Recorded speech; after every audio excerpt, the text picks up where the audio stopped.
सुस्वागतम सुस्वागतम सुस्वागतम। और बड़े प्यार से ज्ञान युक्त भाषा से आपको ओम शांति कह रहे हैं, क्योंकि आज तक हम आपसे जुड़े हैं एक चैनल के माध्यम से, मूल्य और आध्यात्मिक शिक्षण, जिसको आपने सब्सक्राइब तो किया ही है और हमेशा नए नए वीडियोस को देखते हैं। पर आगे हम बढ़ने से पहले एक बात सोच तो ले कि हम जो कर रहे हैं वो किसके लिए कर रहे हैं। हाँ, हम खुद के लिए कर रहे हैं, और खुद के लिए करने के लिए हमको पढ़ाई करनी होती है, अभ्यास करना होता है। और उस अभ्यास करने के लिए एक ऐसा एक लेक्चर, एक ऐसा एक शिक्षण क्रम भी चाहिए जो वैल्यूज एंड स्पिरिचुअल एजुकेशन है, जिसको निर्माण यशवंतराव चौहान मुक्त विद्यापीठ और ब्रह्मा कुमारी की तरफ से किया गया है। आगे हम बढ़ते हैं बुक नंबर 6 की तरफ, जिसका नाम निरंतर आध्यात्मिक उन्नति हेतु अभ्यास पुस्तिका है, जिसके पाठ्यक्रम 3 में परमात्मा के साथ हमें सर्व संबंधों की अनुभूति देखी।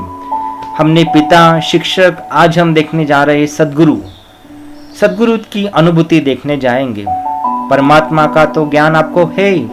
परमात्मा जो निराकार ज्योतिर्बिंदु शिव है, जो निराकार सर्वशक्तिवान है, वो हमारा परम पिता परमात्मा है। उसको हम आज सदगुरु के रूप में देखेंगे। हाँ, सदगुरु, गुरु नहीं, सदगुरु, जो हमको सद्गति देने के लिए हरदम तैयार रहता है, वो हमारा सदगुरु परमात्मा शिव है। सभी संबंधों से सदा मनुष्य आत्मा को हमेशा प्यार और शक्तियाँ देने वाला वो स्वयं पिता परमात्मा है। पहले दिन हम देखेंगे कि सदगुरु नाम लेते ही एक अर्थ स्पष्ट हो जाता है कि सदगुरु माना सत्मार्ग दिखाने वाला या सत्य पद पर अग्रसर करने वाला। ऐसे ही स्वयं परमात्मा मेरा सदगुरु बनकर मार्गदर्शन करता है। श्रीमद् भगवद गीता का सच्चा अर्थ बताकर सृष्टि के तीनों कालों के तीनों लोकों की जिसके अंदर ज्ञान है और जो हमें ज्ञान बांटने के लिए तैयार है, वो हमारा सदगुरु है। सिर्फ सत्मार्ग ही नहीं दिखाता, बल्कि उस मार्ग पर निरंतर चलने की शक्ति हमको प्रदान करता है। जब कभी भी मैं मार्ग से भटक जाता हूँ तो मेरे मार्ग क्रम दिखाने के लिए सदगुरु हमेशा तैयार रहता है। लौकिक गुरु अनेक और अलौकिक गुरु सदगुरु एक, यही उसकी व्याख्या है। जिनसे भी हम किसी प्रकार की विद्या, कला, गुण सीखते हैं, उन्हें गुरु कहलाते हैं। ऐसे अनेक गुरु होते हैं, परंतु यह गुरुओं का भी गुरु हमारा परम सदगुरु एक परमात्मा भी कहा जाता है। ऐसे परम सदगुरु की पहचान मुझे आज इस धरा पर मिली है। मैं कितना भाग्यवान आत्मा हूँ, या आप उसको पहले दिन महसूस कर सकते हो। दूसरे दिन हमको हमारे अनेक जन्मों का जो भाग्य विधाता है, वो स्वयं हमारा सदगुरु पिता परमात्मा है। भाग्य लिखने वाला और भाग्य बनाने वाला दोनों में अंतर है। भाग्य बनाने की जो प्रेरणाएं देता है वो हमारा सदगुरु है। दुनिया में भी जब कोई मनुष्य समस्याओं में उलझ जाता है तो वह गुरु की शरण लेता है, तथा गुरु उसकी समस्या का समाधान बताकर उसे संतुष्ट करते हैं। ऐसे ही गुरुओं का गुरु परम सदगुरु भी हमारा सभी समस्याओं का समाधान करने अपने धाम को छोड़कर इस मृत्यु लोक में एक तन में आता है। हम इस त्रिनेत्र से, एक ज्ञान के नेत्र से उसको पहचानते हैं और समझते हैं कि हाँ, ज्ञान जो सद्गति दाता है, वही ज्ञान के मधुर वाक्यों से हमारा जीवन बनाता है। अपनी कोई समस्या व उलझन उसके सामने रखो तो झट से उसका आंसर हमारा मुरली के माध्यम से देता है। सदगुरु जिस प्रकार कहा जाता है कि धनुर्विद्या भी गुरु ही सिखाते हैं। जैसे अगर किसी के अग्नि अस्त्र मारा तो हमने अग्नि अस्त्र नहीं मारना है, बल्कि परम अस्त्र मारना है। ऐसे परम सदगुरु ने भी हमें विशेष प्रकार की धनुर्विद्या सिखाई है। हमारे जन्मे जन्म का भाग्य विधाता हमारा परम पिता परमात्मा है। तीसरे दिन हमको महसूस करना है वो दुख हरता सुख करता है। हमारे सारे दुख दूर करने वाला, हमारे दुखों के कारण बताने वाला वो परमात्मा सदगुरु के स्वरूप में आया है। हम दुख क्यों पाते हैं? हमारी जब स्वार्थ भावना रहती है, हमारे अंदर किसी के प्रति बहुत इच्छाएं रहती है, अगर वो इच्छाएं पूरी नहीं होती तो हम दुखी हो जाते हैं। तो परमात्मा सद्गुरु हमको नई राह दिखाता है कि इच्छा मात्रम अविद्या बनो। वो सुख करता है, सुख देने वाला है, सुखों की दुनिया में सुखधाम में ले जाने वाला वो परम शक्तिवान परमात्मा आज सद्गुरु के रूप में आया है। चौथे दिन हम उसकी छत्र छाया का अनुभव कराते। जब कोई राजा राज्य पद पे आता है तो उसकी छत्र छाया एक छत्र के रूप में दिखाई देती है। हमारे परमात्मा के दोनों हाथ सद्गुरु के स्वरूप में हमारे छत्र छाया है। वो हमेशा अपनी छत्र छाया में रखकर हमें सद्गति देता है।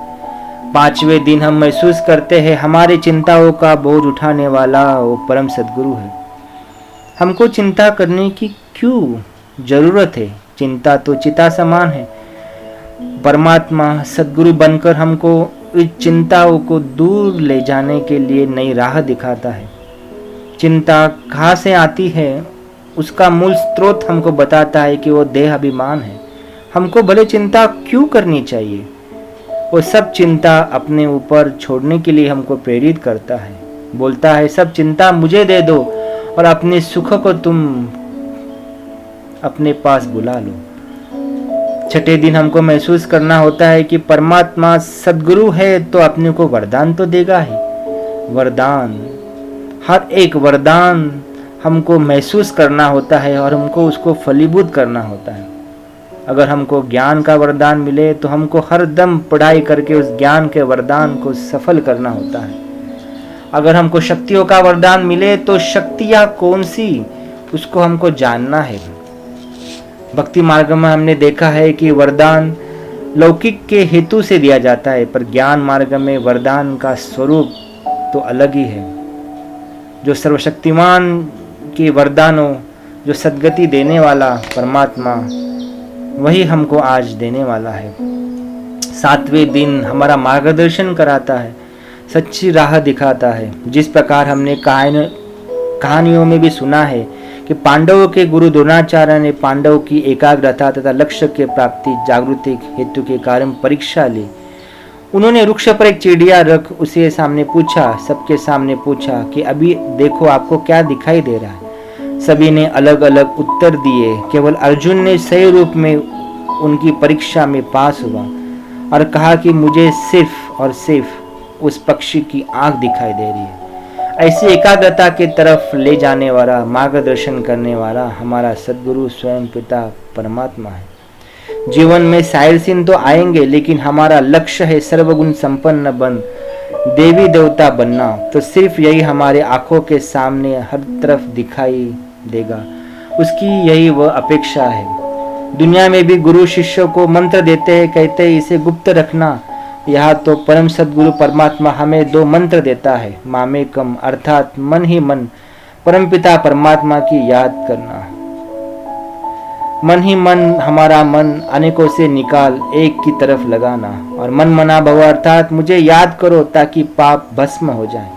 यह सच्चे मंत्र देकर हमें नई राह दिखाता है। इस प्रकार परम सद्गुरु अर्थ सहित मंत्र बताकर हमें गुरु दीक्षा देते हैं।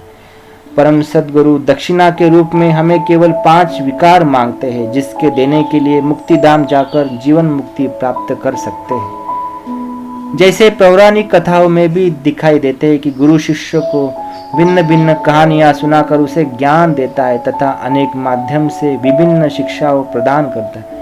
ऐसे ही परम सद्गुरु भी हमें नित्य नई नई शिक्षा देने के लिए मुरली चलाता है। मुरली में जो ज्ञान है वो हमेशा कहता है मीठे बच्चे मीठे बच्चे मीठे बच्चे कह करके हमें नई शिक्षा प्रदान करता है। 84 जन्मों की कहानी सुनाकर कर्मों का हिसाब किताब समझाता है। तीनों लोगों की कहानी बताकर हमें विनाशी दुनिया से वैराग्य दिलाता है। तो इस सद्गुरु को हमें सामने रखकर उसके गुणों की अनुभूति करनी है।